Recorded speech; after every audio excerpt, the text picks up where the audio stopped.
কৈলাস পর্বতে এমন কি রহস্য লুকিয়ে আছে যেখানে আজ পর্যন্ত কেউ উঠতেই পারলো না। বন্ধুরা, 1999 সালে ডক্টর মুলদাসেব তার সহচারীরা যখন কৈলাস পর্বতে ওঠার চেষ্টা করলেন, তিনি অদ্ভুত সমস্ত দাবি করতে লাগলেন, কিন্তু তিনি উঠতে পারেননি। তিনি যা যা বলেছেন সেটা জানলে অবাক হয়ে যাবেন। প্রথমে তিনি বলেন যে এখানে সময় সঠিকভাবে চলে না, সময় অতি দ্রুতভাবে চলে।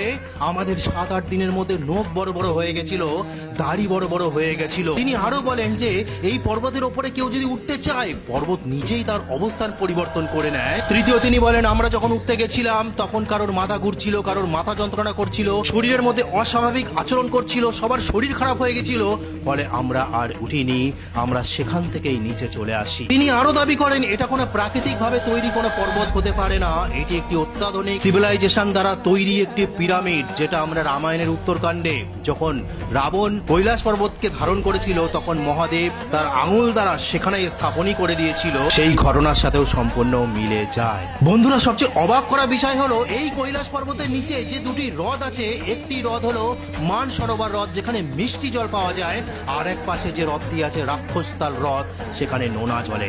বৈজ্ঞানিকরা অনেক পরীক্ষা করেছেন এবং নোনা জল যে বাষ্পীভূত হয়ে ওখানে তৈরি হয়েছে সেটা তো তারা বুঝতে পেরেছেন, কিন্তু পৃথিবীর সর্বোচ্চ মিষ্টি জলের মধ্যে সেই একটি মিষ্টি জলের হ্রদ কোথা থেকে এসেছে, কিভাবে সেখানে স্থাপন হয়েছে, সেটা বিজ্ঞান আজও জানে না, আধুনিক বিজ্ঞানের ভাবনার বাইরে। বন্ধুরা, আমাদের বিষ্ণু পুরাণ সহ শ্রীমদ্ ভাগবত মহাপুরাণে উল্লেখ আছে যে এই যে মেরু পর্বত যে পৃথিবীর কেন্দ্রবিন্দু, সেখানেই মহাদেবের বাসস্থান। এ তো আপনারা শুনলেন বৈজ্ঞানিক এবং গবেষণাগাররা যেটা পেয়েছেন প্রত্যক্ষভাবে পরীক্ষা করে, সেটা আপনাদের বললাম। এছাড়াও এর পেছনে যে আধ্যাত্মিক কাহিনী লুকিয়ে আছে সেটা আমি ধীরে ধীরে বলবো।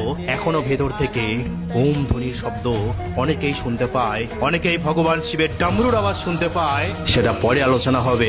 দুটো আজকে বলার ছিল। হর হর মহাদেব, জয় সনাতন ধর্মের জয়।